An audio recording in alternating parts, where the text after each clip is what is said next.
It's Friday at 3 p.m. and the final school bell rings. For most kids, that brings the excitement the school week is over. But for other kids, where their school is their lifeline to meals, it means the anxiety of wondering how, when, and where they're going to eat for the next 2.5 days. You'll hear from Bob Bell how he and his team at Food for Thought are tackling this problem for tens of thousands of children and their families across the Denver metro area by delivering bags of non-perishable food every week during the school year. On this episode of Making Our World Better. Welcome to the Making Our World Better podcast, where you will find motivation and encouragement through lively conversations with inspirational people who every day are making our world a better place. Now, here's your host, Jay Clark.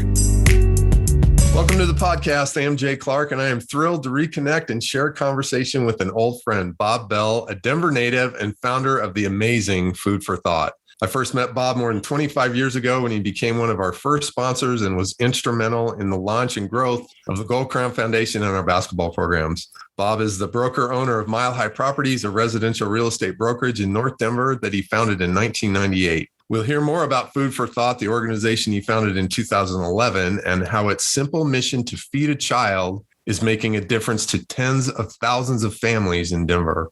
Bob, welcome. It's great to reconnect after all these years, and I can't wait to get into it about Food for Thought. Thank you, Jay. Indeed, it is. It was just great to see your face, and can't wait to talk to you further. Well, tell me, for somebody that doesn't know anything about Food for Thought, how would you describe it?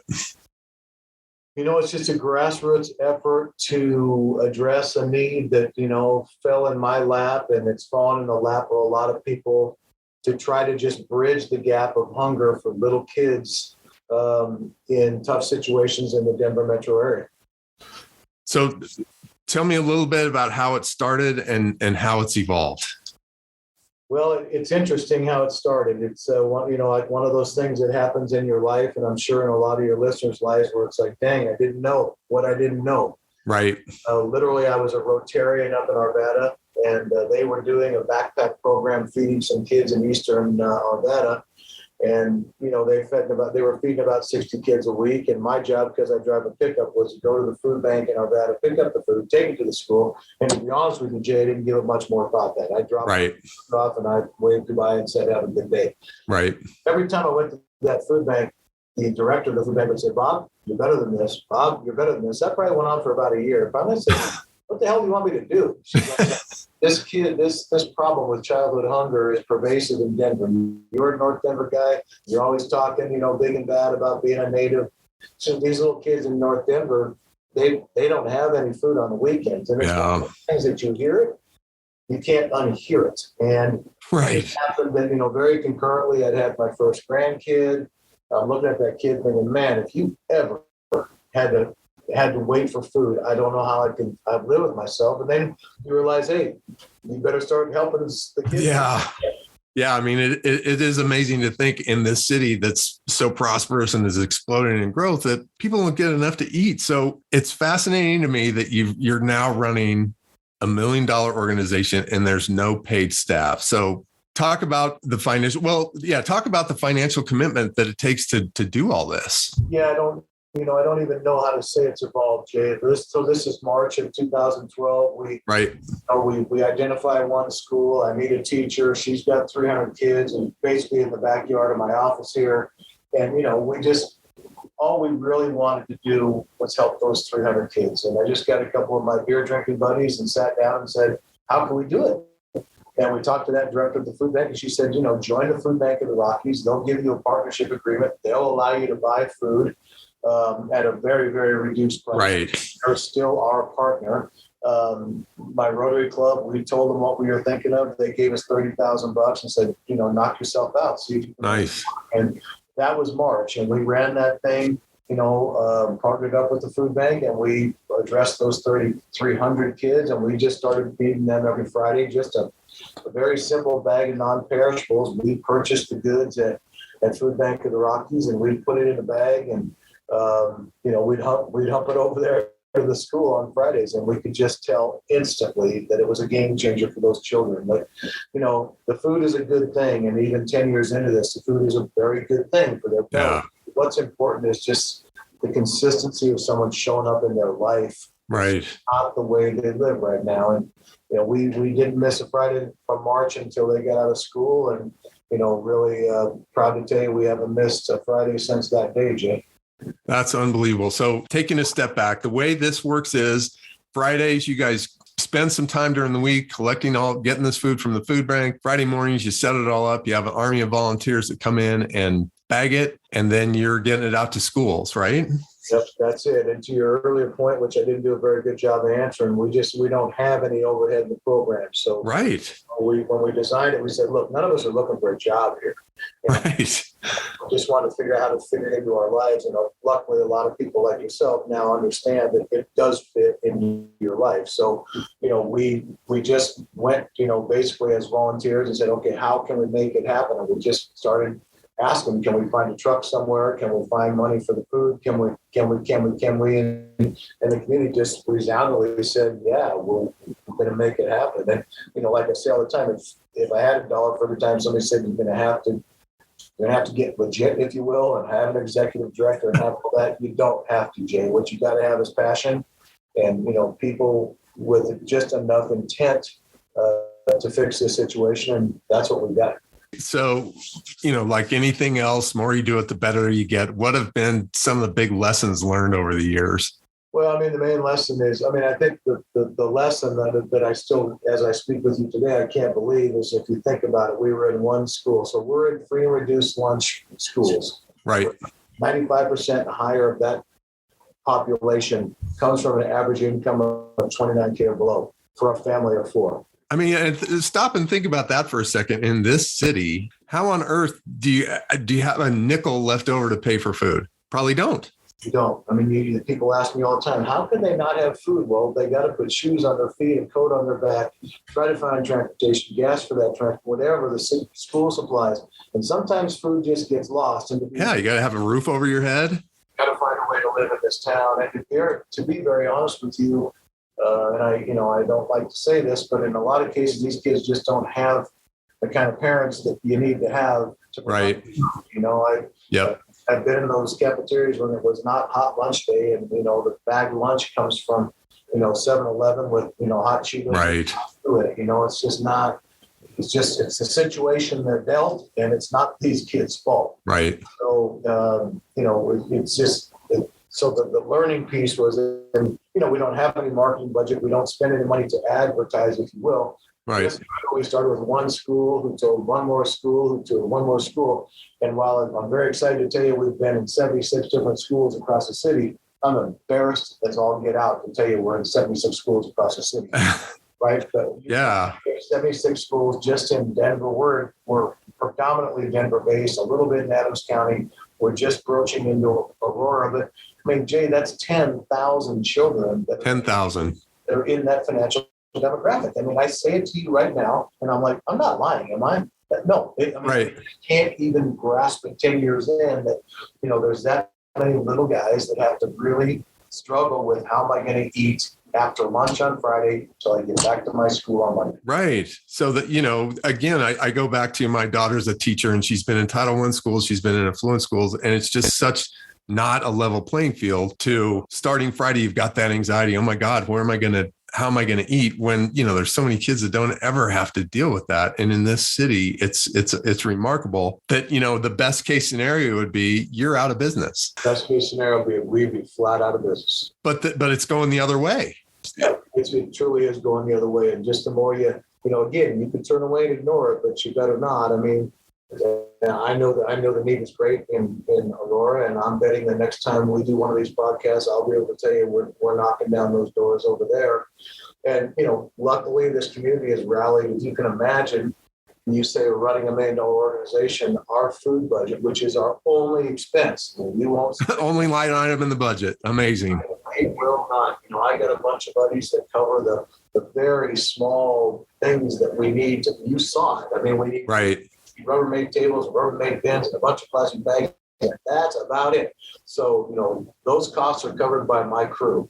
And other than that, we're now at $1.2 million that we spent to put into the Rockies just trying to knock it out. And people say, yeah, they insist that it just won't fail. having seen it firsthand now, that is the secret sauce of this, is this army of volunteers and people that are, gotten behind the cause. So, talk about how that's grown and where all these folks come from.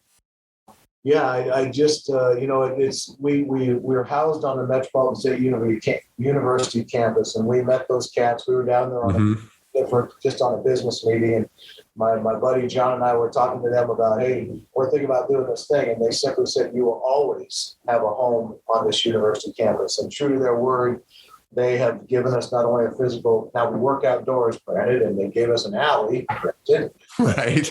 We're thankful for the alley because we had nowhere else to do this thing. Right. So that had to change the whole. That changed the whole dynamic. Just allowed us to start. Right. And not only that, they lent us a lot of their students at the university. So in the early days, they were kind of our volunteer base. Those athletes, those kids, and especially at Metropolitan State University, where a lot of the kids that we address, if they are going to get to university, right, that's where they're going to go. So they helped us. And then, Jay, I don't know how it happened. It just, everybody started telling everybody, and corporations started to hear about it. And they liked the fact, they liked two things. They liked that, I could look them in the eyeball and tell them if they give us $5, we knew what to do with it. And every damn penny was going to go there. Yeah. So we weren't going to pay anybody. So right. $5, 100%. But they could also put their boots on the ground. They could send their staff down. Yep. It became kind of a corporate outing where, CEOs and admin were on the same piece of pavement on the same thing. And, it's a very much a leveling ground. If you were there, you don't know anybody who's a who is they and have not, what are they? You all just have to grind it out for an hour and a half and get the job done. It's cool. And I'm sure this has happened organically too, where, success begets success. And the next thing you know, these folks are taking ownership of stuff. Like, hey, I'm the guy that does this. 100%. That has to be such a cool thing to see. 100%. I get way too much credit as being the food guy, but you are 100% right. Everybody has taken a little piece of the rope and pulled it, and people like you show up in my life and give us exposure further. And, we've had great luck with the media around town that said, these guys are goofy, but they're getting a bunch of stuff done. And, that's the truth. It's just a bunch of dudes that want to see it get done and can't believe that really, if you reduce it down, and you're right, we work, I got a pile full of paper here. We work a couple hours a day on this thing. But the truth is, we're feeding 20,000 bags of food a month in this community for a couple hours of work on a Friday morning. Come on now. If you don't got a couple hours for that, you're just not thinking right. After 11 years, I'm sure you got hundreds and thousands of stories, but are there any that really stand out for you? Oh gosh, you're right. There's more stories, but every week, I'm sure. Every week. I mean, it's just a rare day. And it happened last Friday when you were there, when I jump off that tailgate, that somebody doesn't come up and throw their arms around me and say, hey guys, you're on the right track. Like, not necessarily your program, but something like you did something for me that just gave me a chance, changed my trajectory just a little bit. I remember one of the very first ones was a guy that was down there, he was in a big old guy in a Laker jersey. And, I didn't know him from Adam. He brought it up and said, I just want you to know, I just got a job at McDonald's and I just brought the amount of my first paycheck and given it to you. Wow. That's just the kind of passion that people, they realize the value of a $5 bill, that it provides 10, 15 items for a kid that literally carry his family through the weekend for $5. And he was willing to bring his $5 to us. Amazing. Well, and I also thought it was a real eye opener when you talked about the Metro State student athletes. You think they got a full ride. They're pampered athletes. And like some of these kids were in the same boat where they didn't have anything on Friday because there's no training table at Division II. That's it. Just landed on our radar at the end of the last packing season. And I was like, well, for gosh sakes, I mean, these people are the core of our existence, and those kids are over there helping us every darn week. And yeah, sure enough, I mean, the rumor starts to turn into reality that they don't, you're right. They're living in an apartment over there on campus. There's no scholarship. There's no training table.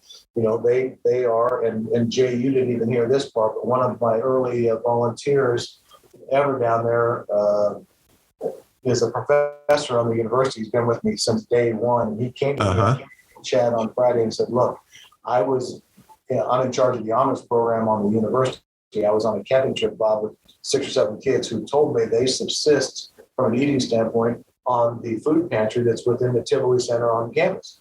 Wow.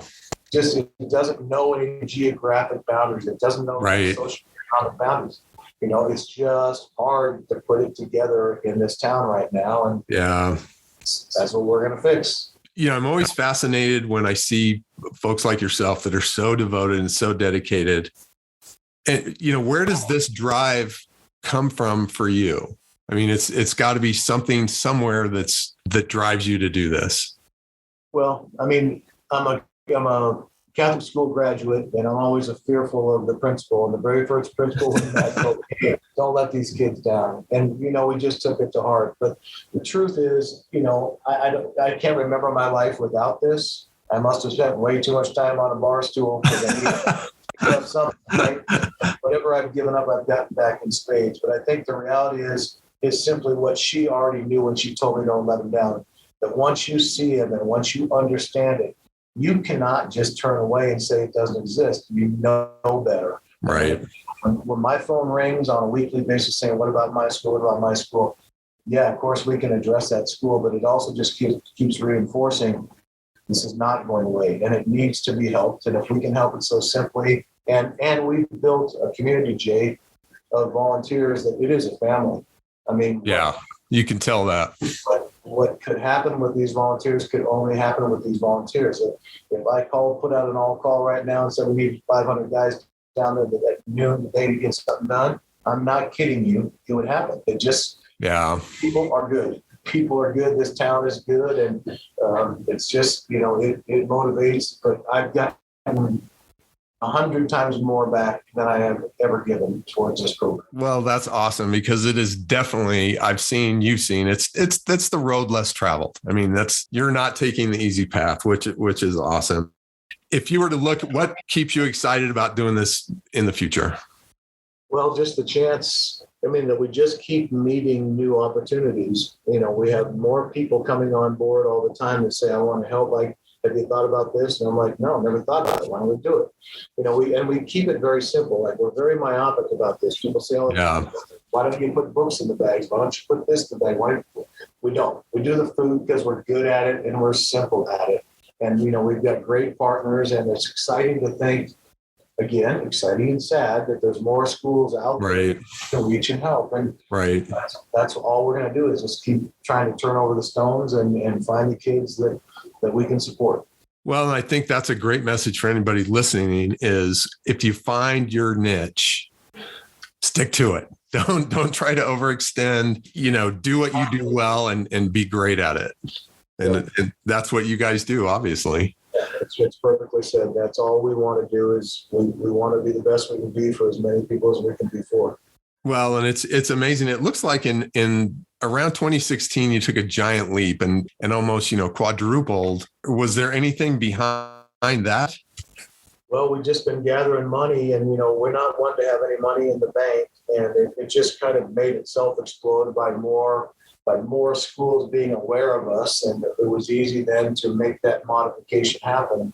And then to be honest with you, for all the bad things that happened in COVID in 2020, you know, we were told you can't possibly keep doing it in 2020. I'm like, well, this is when the kids are going to get the most. Right. All the bad things that happened, what was good is we were able to obtain a lot of funding from people, grantors, family companies. Awesome. Who said, man, if you're going to keep going, we're going to go with you. And that allowed us now, you know, to get to a level of financial security that we can say, you know, we're built out for a year, so let's go get some more. We don't have one nickel in that bank, Jay, that anybody gave us to have it sit in that bank. Right. Right. I mean, what keeps me awake at night is, look, we got to spend all that money. And the only way to do that is get more kids. Well, haven't missed a Friday, which is awesome. I've been at it for 11 years. Awesome. I mean, the message here is, to me, find what you can do really well, stick with it, and you got to grind. Rome wasn't built in a day. You didn't get to 10,000 kids overnight. But if you keep at it, success will come and people will come on board. Great. Perfectly said. Okay. So I always like to end these. I call them my Fab Four. So my Fab Four questions are, the first one is, what's something you will read, listen to, or watch today? Ooh, do you listen to? Well, it's Bronco cut day, Jay. I'm going to listen to the Broncos. It is Bronco cut day. So if you were to point to a role model or somebody who's inspired you to do the work that you're doing through Food for Thought, can you point to any person or any people in particular? Probably my mother. My mother instilled in me a heart of service.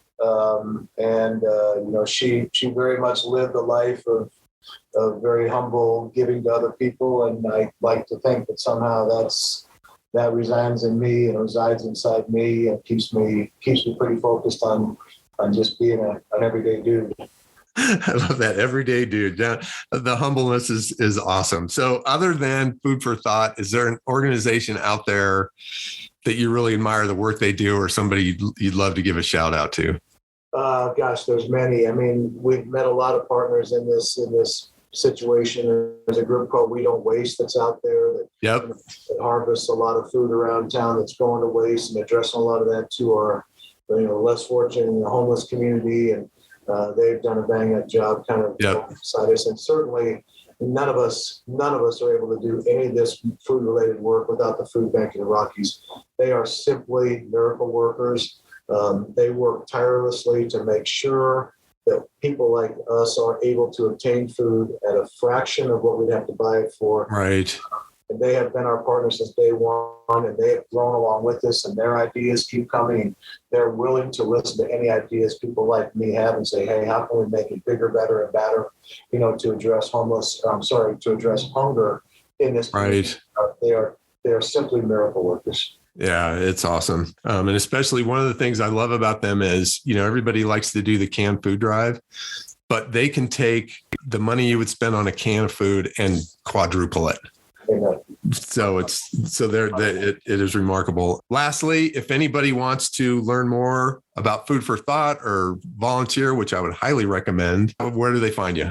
That's the simplest thing. The only thing we're really good at from that marketing standpoint is we've got a really good website and a really good social media presence. So foodforthoughtdenver.org is one-stop shopping. You can give us $5. You can sign up to come down. It'll give you a map to our 2 locations where we're at. And yes, I mean, we're not much a fan of taking any money without you coming down and seeing it first. So if you're thinking about dropping us a check, think first about coming down under the bridge, seeing it work, and then we can talk about the check later on. But you got to feel it before you can really get the gravity of what's really going on down here. Yeah, I mean, one of my favorite sayings is if you're not feeling so good about yourself, or if you're down, find a way to serve. If you go down to Food for Thought on a Friday morning, I promise you will feel better. I can't wait to get back down there Friday mornings. And like I say, Bob, it's great to reconnect. Thanks for being here again today, and keep up the awesome work. I'm sure will. Thanks for this opportunity, Jim. Thanks for listening. This show has been brought to you by JC Charity and Event Services. If you're interested in how I might be able to bolster your efforts and help your team achieve its goals, I'd love to have a conversation with you. You can find me at makingourworldbetter.com. Food insecurity is a real hot button issue for me, so I hope you'll consider joining me in volunteering and supporting Food for Thought. Visit their website to learn how at foodforthoughtdenver.org. If you enjoyed this podcast, we'd be grateful if you'd give us a thumbs up and leave a review. Until next time, I hope you are inspired to find a way to make our world better.